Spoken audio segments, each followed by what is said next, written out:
rejoicing has never been done so hard. Hello everyone, welcome to my Junjou Romantica season 3 review. I was about to say live reaction. Force of habit. I was actually planning on doing one, but my phone was upstairs. Yes, I have a way to get around it, and yeah, I know. Yeah, but that's neither here nor there.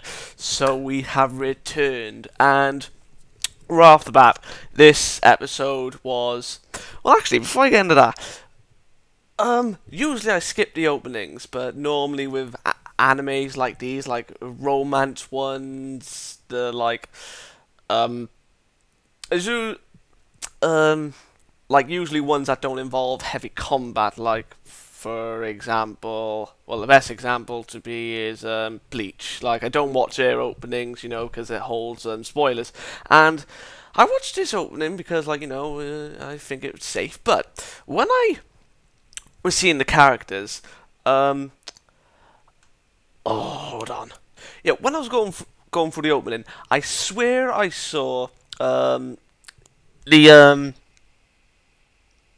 editor from Sekaiichi Hatsukoi. I mean, I know they're in the same universe because they're done by the same author, but I just have to go back that over and over again because a lot of the characters look a little bit different, even if they are, like, a bit memorable. I was like, is that him? No, it can't be. Is it? I just couldn't really put my finger on it. I haven't read the manga. Don't plan to. So if you know if it is him, like if he would be in this season, manga readers are watching this, let me know. But besides that, don't tell me anything.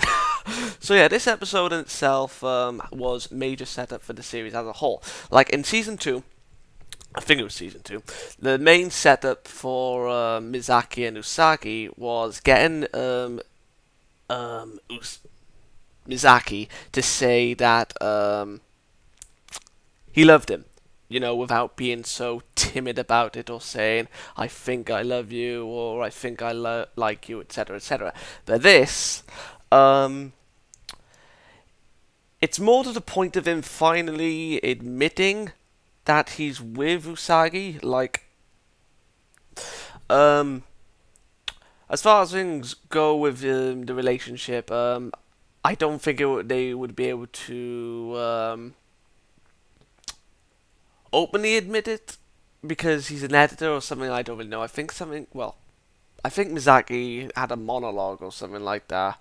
In season 1 or season 2. But I think his editor knows. I could be wrong.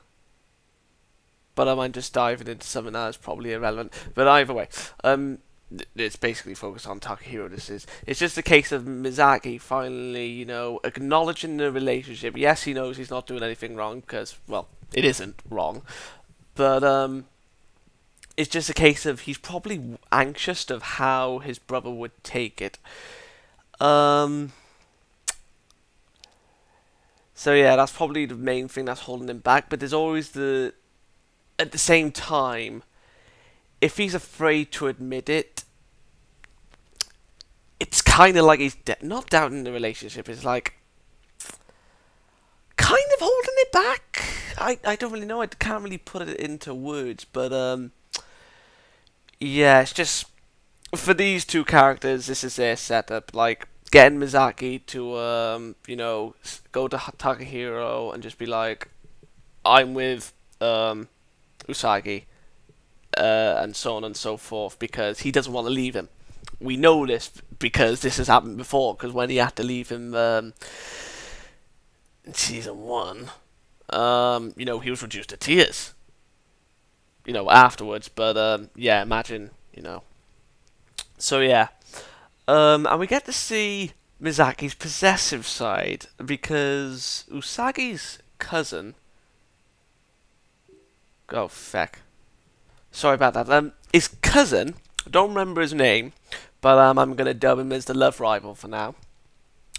Even though he isn't technically a rival, but yeah, he doesn't like Misaki because Usagi, is in a relationship with Misaki, and he talks about him on the phone or whatever, like etc. etc. And the problem is just like it's a very typical thing, like when you see your lover, talking to someone they're close to. Well, kind of a strange thing to say when it comes down to Usagi, because the only people that he's close to is like Takahiro, and obviously but let a baby go close to him. I will not have someone that is. Oh, what did he fucking say?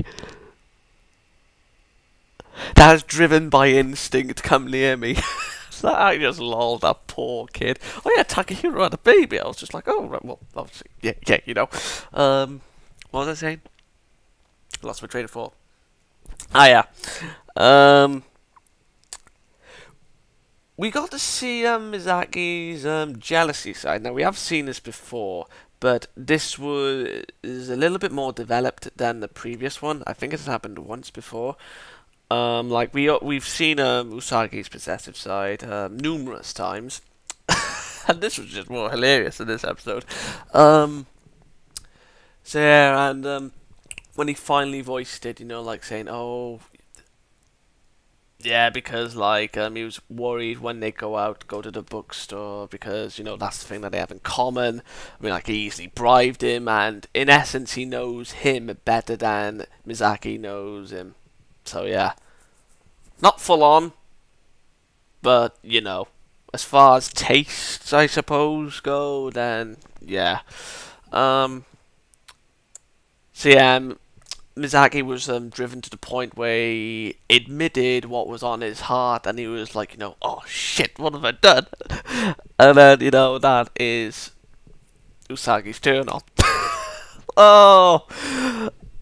To sum this up, it's good to be back. Really good to be back. I've been waiting for this, and I feel like a tit in the breeze for missing the actual release date. So yeah, I'm gonna give this episode a No, I'm not gonna. No, I never do it for episode 1, do I?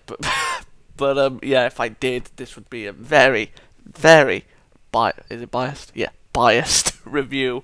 So it's just good to be back. It really is. It had nice comedy, good character development, good setup, and a good character introduction, and a possible hint in the opening. I mean, maybe it's just like a cameo that means nothing, because like in that other series, if you have seen that, like you get a cameo from Usagi, and I think it's just Usagi, maybe Misaki as well. We get a cameo from a couple of other characters, but anyway. So yeah, good start, really good start. I can't fault it, at all. Impressed me. So yeah, I will see you for episode 2. Good day.